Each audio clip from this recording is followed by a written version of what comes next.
Chapter 9. The Role of Family and Friends in Shaping Your Habits. In 1965, a Hungarian man named Laszlo Polgar wrote a series of strange letters to a woman named Clara. Laszlo was a firm believer in hard work. In fact, it was all he believed in. He completely rejected the idea of innate talent.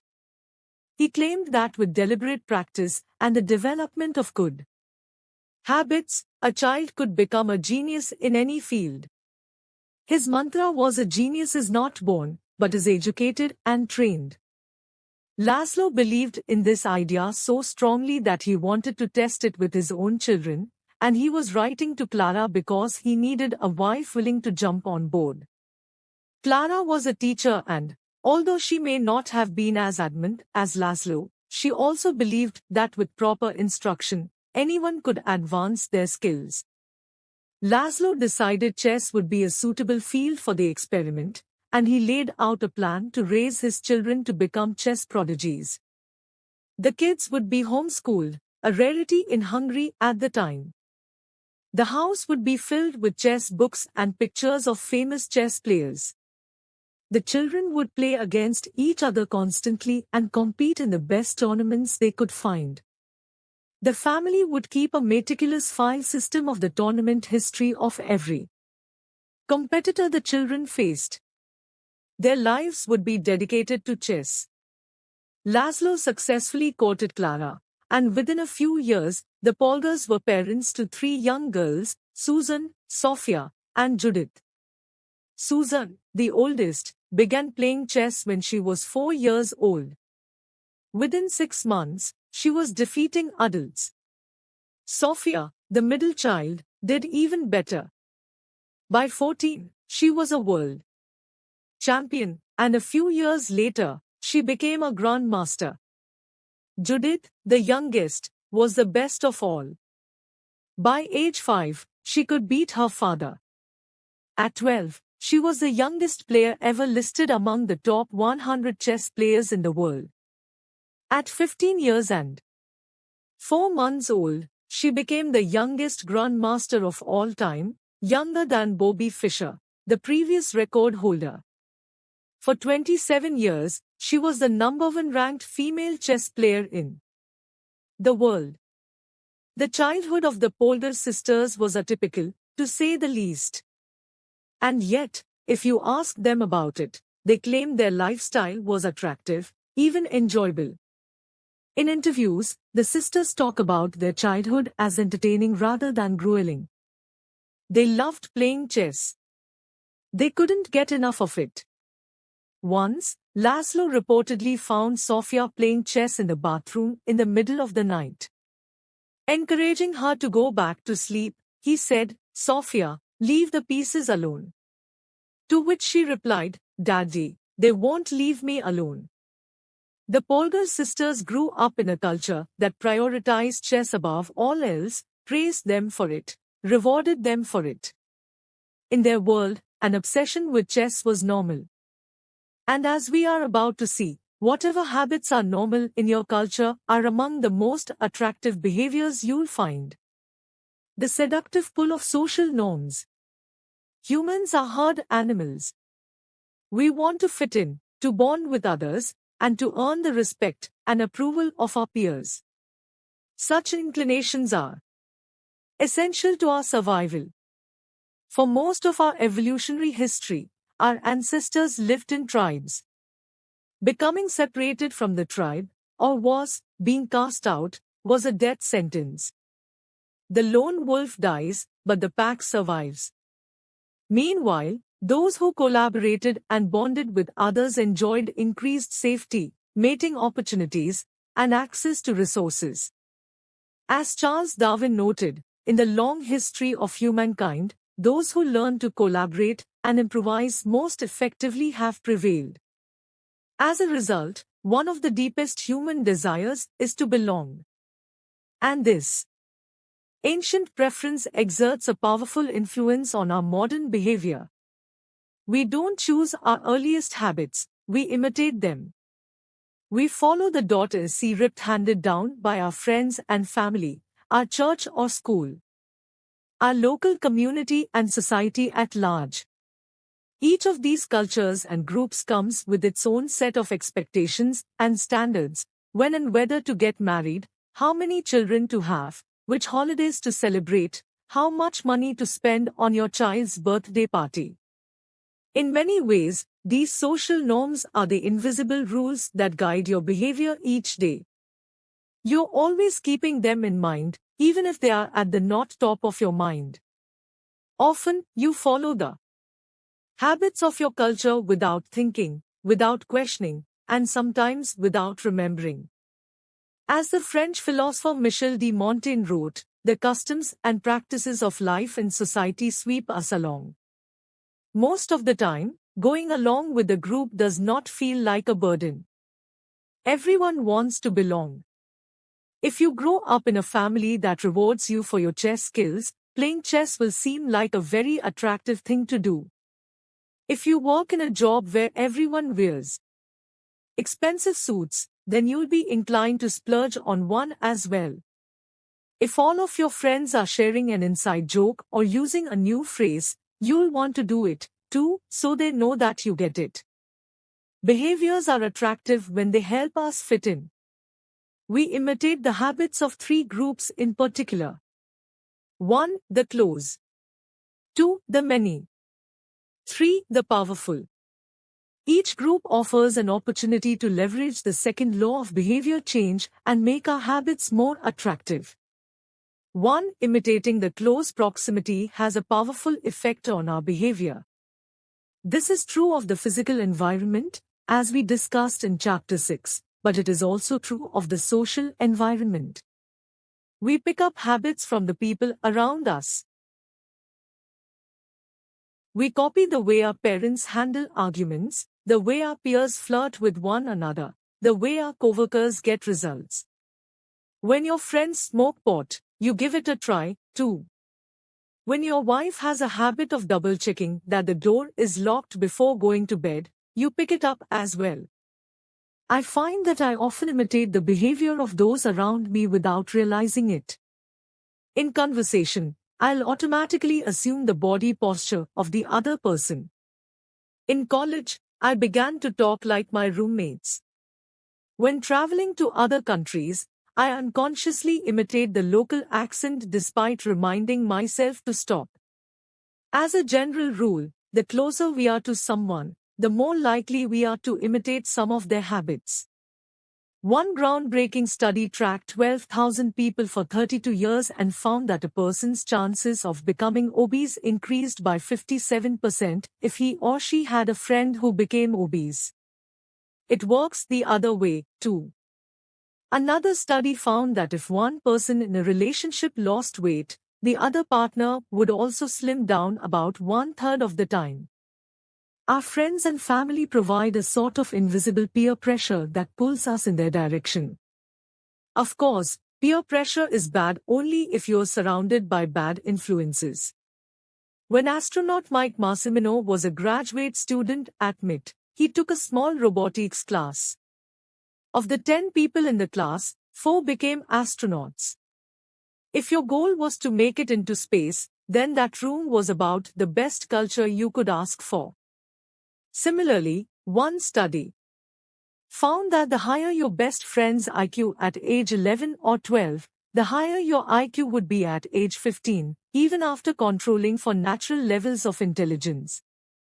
We soak up the qualities and practices of those around us.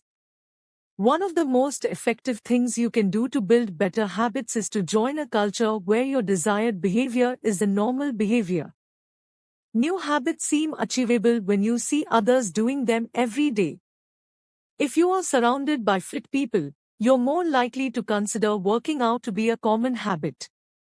If you're surrounded by jazz lovers, you're more likely to believe it's reasonable to play jazz every day. Your culture sets your expectation for what is normal. Surround yourself with people who have the habits you want to have yourself. You'll rise together.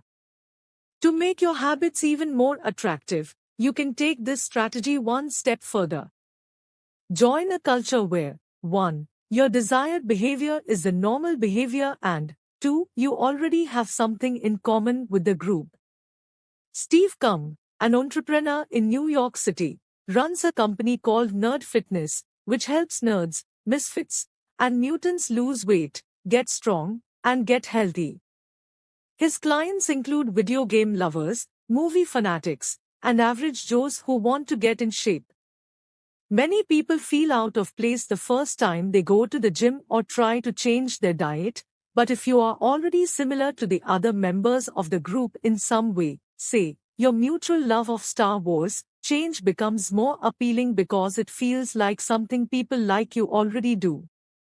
Nothing sustains motivation better than belonging to the tribe. It transforms a personal quest into a shared one. Previously, you were on your own. Your identity was singular. You are a reader. You are a musician. You are an athlete. When you join a book club or a band or a cycling group, your identity becomes linked to those around you. Growth and change is no longer an individual pursuit. We are readers. We are musicians. We are cyclists. The shared identity begins to reinforce your personal identity. This is why remaining part of a group after achieving a goal is crucial to maintaining your habits. It's friendship and community that embed a new identity and help behaviors last over the long run. 2. Imitating the many. In the 1950s, psychologist Solomon Asch conducted a series of experiments that are now taught to legions of undergrads each year. To begin each experiment, the subject entered the room with a group of strangers. Unbeknownst to them, the other participants were actors planted by the researcher and instructed to deliver scripted answers to certain questions. The group would be shown one card with a line on it, and then a second card with a series of lines. Each person was asked to select the line on the second card that was similar in length to the line on the first card. It was a very simple task. Here is an example of two cards used in the experiment.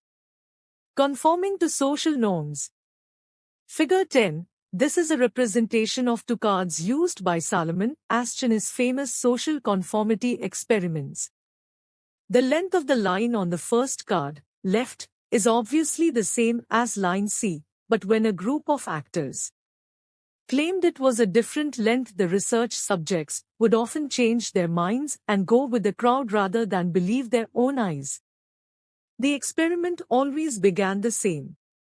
First, there would be some easy trials where everyone agreed on the correct line. After a few rounds, the participants were shown a test that was just as obvious as the previous ones, except the actors in the room would select an intentionally incorrect answer. For example, they would respond A to the comparison shown in Figure 10. Everyone would agree that the lines were the same even though they were clearly different.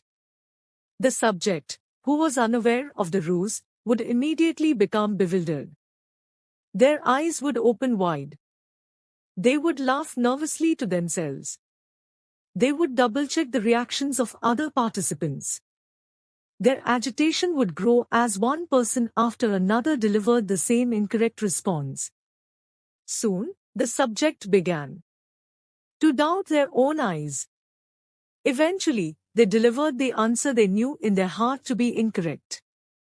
Asch ran this experiment many times and in many different ways. What he discovered was that as the number of actors increased, so did the conformity of the subject. If it was just the subject and one actor, then there was no effect on the person's choice. They just assumed they were in the room with a dummy. When two actors were in the room with the subject, there was still little impact.